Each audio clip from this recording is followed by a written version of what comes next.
The movie begins by introducing us to the young protagonist, Vesper, who lives in a dystopian world sharply divided between the privileged elites and the struggling masses. The elite reside in secure, enclosed cities known as citadels, while the rest of humanity faces the challenge of survival in harsh conditions. In this world, the key to sustenance is unique seeds provided by the citadels. These seeds are genetically coded to yield just a single harvest, ensuring a constant dependency on the citadels for more. Vesper, amidst her struggle for survival in this harsh environment, shares her existence with her paralyzed father, Darius, a former army serviceman. Ingeniously, Darius's consciousness has been transferred into a drone, enabling him to accompany and communicate with his daughter as she navigates their dangerous world. Vesper is not only resourceful and brave, venturing out daily to forage, but she also possesses a keen understanding of biology and biohacking.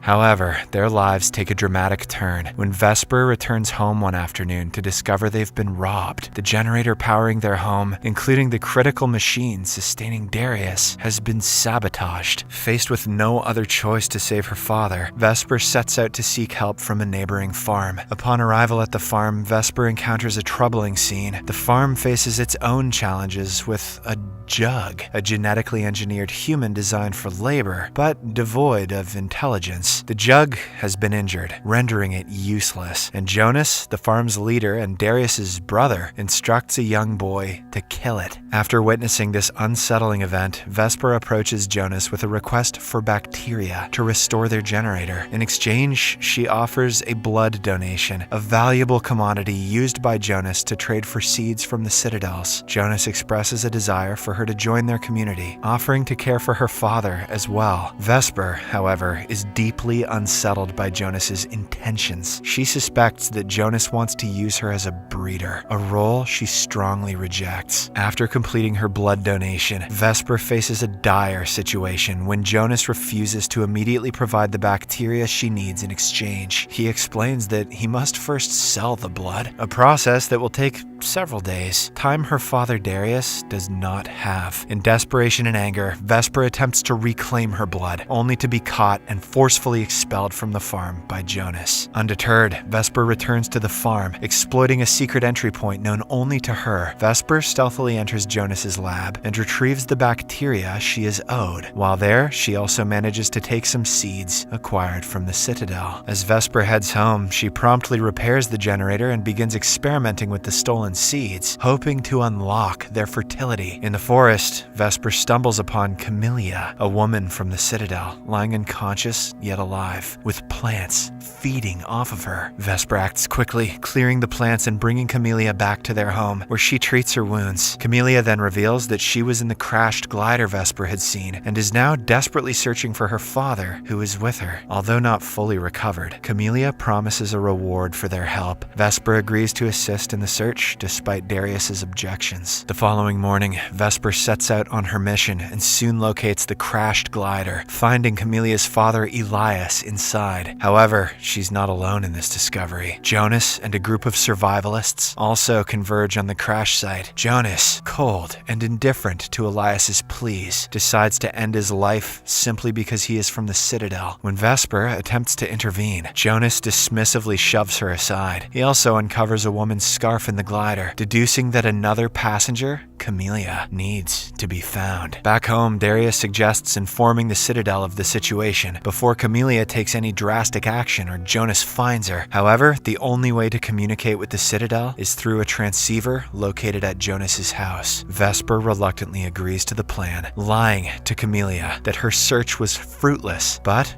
promising to continue the next day. After a while, Camellia earns Vesper's trust. Vesper then decides to reveal her secret greenhouse. This greenhouse is a testament to Vesper's ingenuity, housing a variety of bioengineered plants, each with unique abilities and characteristics. Vesper takes pride in her creations, but still hopes to develop a plant capable of producing edible seeds. While Vesper tends to her plants, Darius quietly confides in Camellia. He admits he knows they can never gain access to a citadel Citadel, but implores her to be kind, as Vesper's dream of reaching the Citadel means everything to her. Later, Vesper questions why they are excluded from the Citadel, to which Camellia explains the leadership's fear of resource scarcity. Vesper suggests they could take on the worst jobs, but Camellia points out the Citadel's preference for control. Unlike humans, the genetically engineered laborers, or jugs, don't resist. That evening, they share a musical moment, with Vesper singing while Camellia plays her mother's old instrument. The next day, Vesper once again sneaks into Jonas's house to use the transceiver. This time, however, Jonas spots Darius's drone and seizes it. While pretending to repair the drone, Jonas confronts Vesper about the missing seeds and the unidentified passenger, expressing his hatred for liars, especially within his own family. Vesper, refusing to admit anything, snatches the drone and flees, only to find it can't fly and crashes. In her attempt to recover the drone, Vesper stumbles upon a grim sight: the body of Jonas's assistant, who helped here before, left to die under a tree. Before she can process whether he was killed for aiding her, Jonas's followers apprehend her. They forcefully mark her hand with a seal, symbolizing her as Jonas's property. Distraught and overwhelmed, Vesper returns home, where Camellia immediately offers comfort. Guilt-ridden by her own deceit, Vesper breaks down and confesses to Camellia that Elias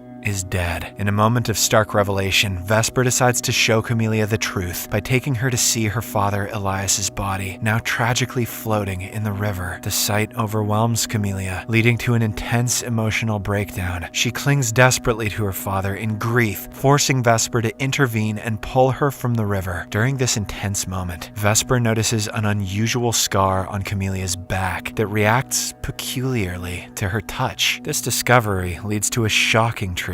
Camellia is not a human, but a highly advanced jug, a creation of Elias who was expelled from the Citadel for creating an intelligent slave. Camellia confesses her deception. She had been on the run and never had the capability to get Vesper and Darius into the Citadel. Angered by this betrayal, Vesper confronts Camellia physically before they return home. Once there, Vesper coldly tells Camellia to leave after she cleans up. Meanwhile, Vesper repairs the drone and shares the day's events with Darius. Darius, understanding the complex situation, urges Vesper to be more compassionate towards Camellia, explaining that jugs are bound to their programming and have no real choice in their actions. At the same time, Camellia, grappling with her lost purpose and fearing capture by the Citadel, contemplates ending her life. However, Vesper, influenced by her father's words, intervenes just in time. Realizing Camelia's potential contribution to her research, Vesper proposes to use a sample of Camelia's cells. The process proves challenging, as Camelia's cells are secured just like the Citadel's seeds. In an attempt to ease Vesper's frustration, Camellia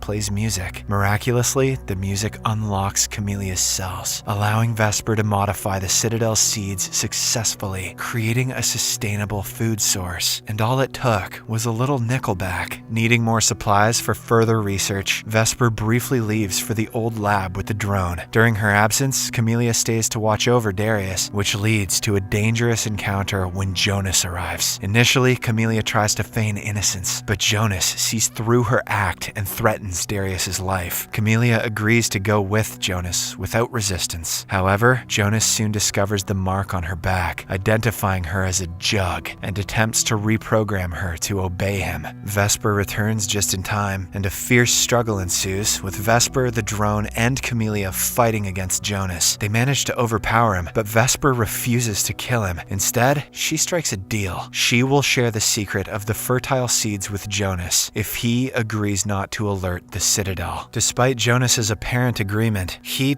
betrays them by contacting the Citadel and revealing Camelia's location. As night falls and Vesper completes her work on the seeds, their moment of triumph is cut short. Darius's drone detects an external threat, signaling the Citadel's approach. A weird organism invades their home, releasing a toxic substance. Darius, with his military background, quickly recognizes the danger and instructs Vesper and Camellia not to breathe until the threat subsides. Camellia, feeling responsible for the imminent danger, offers to surrender herself to protect Vesper and Darius. However, Darius refuses to let her sacrifice herself, knowing the Citadel will pursue Vesper regardless. Instead, he devises a plan to distract the soldiers, giving Vesper and Camellia a chance to escape. Vesper is initially reluctant to leave her father behind in the face of the impending threat from the Citadel's soldiers. However, Darius persuades her to take cover nearby, assuring her that he will handle the situation. He plans to tell the soldiers that there is no Jug present, drawing on his experience as a former army man to communicate effectively with them. As the soldiers approach, their first stop is Jonas's farm, where they eliminate him and his group. Meanwhile, Vesper and Camellia take painstaking efforts to make Darius's home appear abandoned. They cover everything up and take the valuable, unlocked seeds with them as they hide in the forest. Unbeknownst to Vesper, her father's actual plan is to sacrifice himself by self-destructing the drone, hoping to take the soldiers down with him. From their hiding spot in the forest, Vesper witnesses the explosion and, driven by desperation, tries to rush back to aid her father. Camellia, recognizing the danger of this action, stops her, reminding her that it's too late to do anything for Darius. Their situation worsens when two soldiers, having survived the explosion, start pursuing them. Vesper leads Camellia through a swamp, aware that it is filled with dangerous plants that could potentially eliminate their pursuers. Their tactic proves effective, as the first soldier falls victim to one of these lethal plants. The second soldier, however, learns from his comrade's fate and cautiously avoids the same trap. Vesper and Camellia, in an attempt to remain undetected, crawl on their knees and hide behind bushes. Unfortunately, another plant betrays their position with a noise, alerting the soldier to their location. Facing imminent danger, Vesper and Camellia decide to take the offensive. They attack the soldier, seize his weapon, and manage to force him into the deadly plant's trapping zone, resulting in his death. The distant sound of approaching gliders signals more danger. Realizing that the Citadel will never cease their pursuit as long as she is with Vesper, Camellia makes a difficult decision. She understands that Vesper and the precious seeds will always be in danger as long as she remains. Despite Vesper's protests, Camellia gently puts her to sleep and conceals her under fallen leaves before surrendering to the soldiers. The next morning, Vesper awakens to find her home reduced to ashes. She plants some of the unlocked seeds in the remnants of her old garden, a symbol of hope and renewal. In the aftermath, she encounters a group of children who survived the attack on Jonas's farm. Together, they decide to follow the mysterious people that wander around, seeking to uncover their destination. Their journey leads them to a towering structure constructed by these people. Driven by a sense of purpose, Vesper climbs to the top of the tower. There, she releases the seeds from her hand, allowing the wind to carry them to various corners of the land. This symbolic act represents her hope that the seeds will grow and multiply, providing sustenance for all. The movie concludes on this note, leaving a lasting impression of resilience and the enduring power of hope.